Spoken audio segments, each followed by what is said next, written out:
So good morning, my dear students. Uh, Today we are going to start our online class of third semester, in which I, Basavaraj Halwan sir, Principal BCA College in Sochi, will begin the term starting class, that is object oriented programming language using Java. This is one of the programming language, that is object oriented programming using Java. Today we are going to see what is an object-oriented programming, and today I will be going with syllabus of your Java programming language. Just I will dictate, just I will say to you. Then we will know what you have learned in your C programming language. Then before going to the Java, we will see some of the glimpse on C++, what you have not learned since. And I'll be very happy that we are going with the online classes today. Then, and from 4 months, you were been within the home without having any classes. But I will think my students have learned through studying the perspectives of the second semester syllabuses. So I'll be going with today. First, what is the syllabus of your object-oriented programming using Java? It is totally 50 hours of class will be there, and every week you will be having 5 hours of class. Then they have been divided the syllabus in the form of 5 different types of units. Within that one, the units are divided as Unit 1, Unit 2, Unit 3, Unit 4 and Unit 5, and equally they have been distributed the number of hours. Today first topic, that is Unit number 1. You will be learning what is the fundamentals of object oriented programming using Java. You can see this one, that is fundamentals. Fundamentals means what are the importance, what are the informations that you can write the programming languages within the Java. Then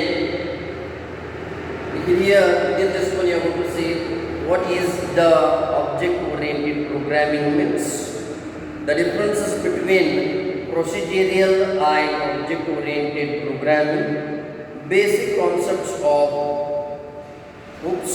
that is object, classes, abstraction, encapsulation, inheritance, polymorphism, then history of Java, features of Java, JDK environment and Java virtual machine, Java runtime environment, identifiers and keywords, data types and type casting, variables, Java coding conventions, expressions, control structure, decision making statements, arrays and its methods, command line arguments. This is of 10 hours. This is of 10 hours. So within the fundamentals you will be knowing the differences, how you can write a programming structure with using of Java. Okay, so before starting the fundamentals of object-oriented programming using Java, just I wanted to give some glimpse on your procedural-oriented language. Procedural-oriented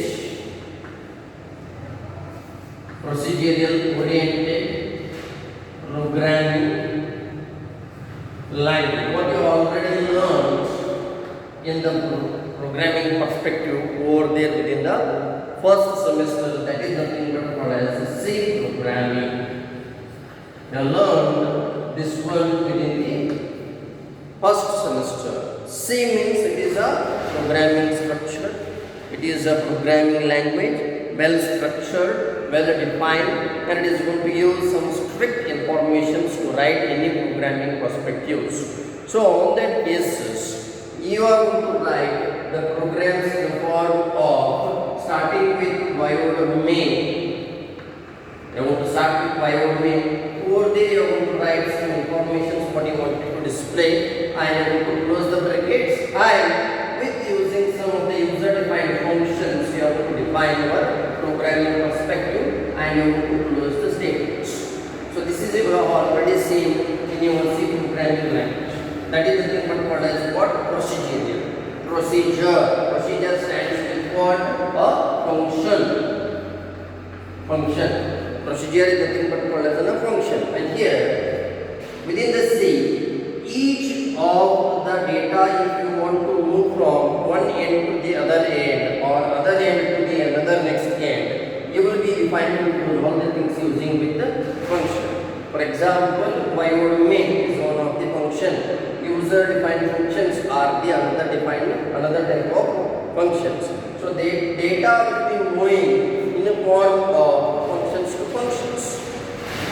Please be clear with this point here. The function is going to be playing a very important role in the procedure oriented programming in a C, where the data is going to move or data will be flowing in a form of function to the function.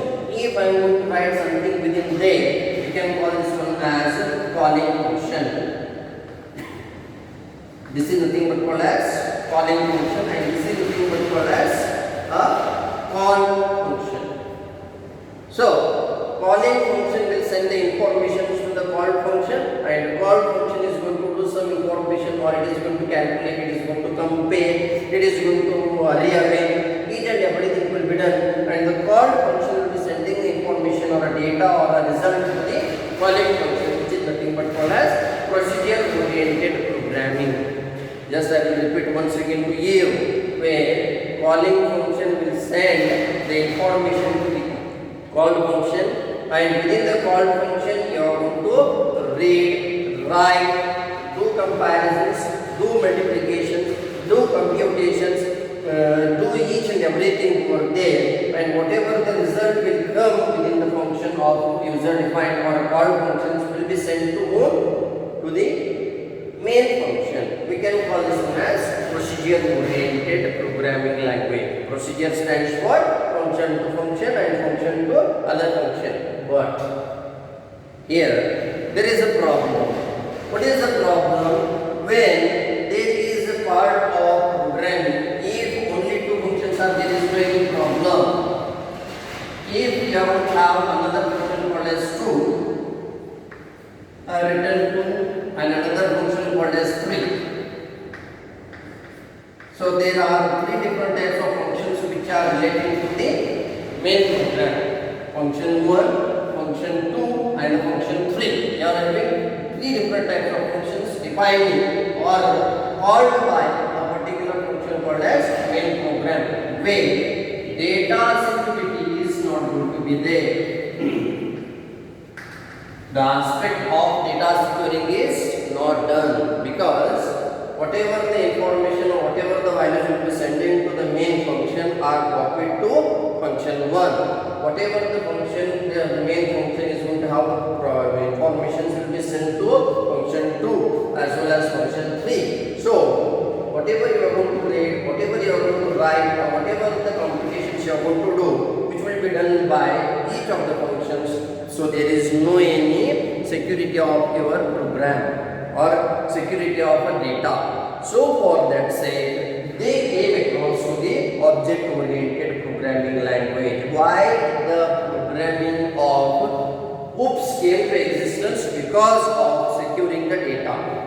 Why the OOPS came to existence? Because of only part that we wanted to secure the data. For example, now I am teaching you is secure.